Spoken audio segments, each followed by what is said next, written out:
Rob Pattinson playing Edward Cullen.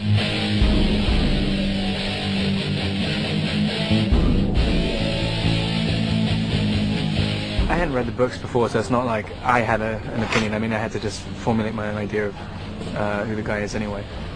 I guess sometimes it's a little bit more pressure, but I mean, there's no point in acknowledging what other people really think about it. You kind of, the only thing you can do is try and find some element of truth to yourself, I guess, and then if you start thinking about what all the fans want and think, and I mean, pretty much all of it initially was like just 100% negative about me, so I mean, I tried to ignore all of that. Just when you read the story, it's all from Bella's perspective, so, you know, and she's obsessively in love with him, so she ignores all of his flaws and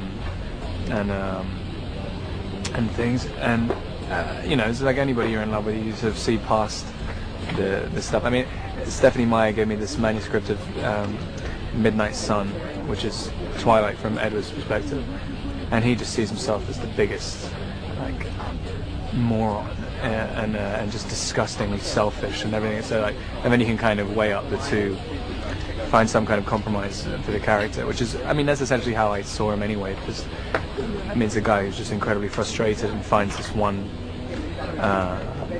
thing which is his, and he can't keep it safe, and that's almost impossible for him to handle. I mean, he's not that great a guy at all. I mean, he's just kind of, it's just how she sees him. So I mean, that's how I'm interpreting it anyway, because I mean, it's just impossible to play a perfect guy. It's cool when I get to do actual vampire stuff, though. I mean, I hardly get to do any vampire stuff.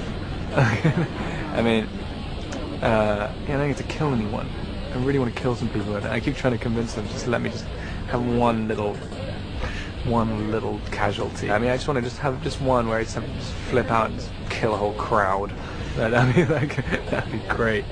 But I think Edward's, he's trying to hide it all the time, which is annoying. He's always trying to maintain looking like a human. But I mean, there's a couple of times where I do sort of vampire stuff.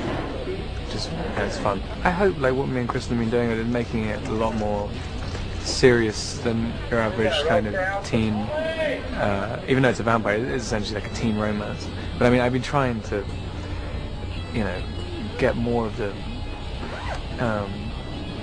serious aspects. I mean, he's a 108-year-old guy who's going to live forever and hates himself. And this girl, when you put it the bare facts out, he tells her I've killed 40 or 50 people, and he's like, you really shouldn't, and I want to kill you so much. Every single day, every moment I'm with you, I'm desperately wanting to kill you.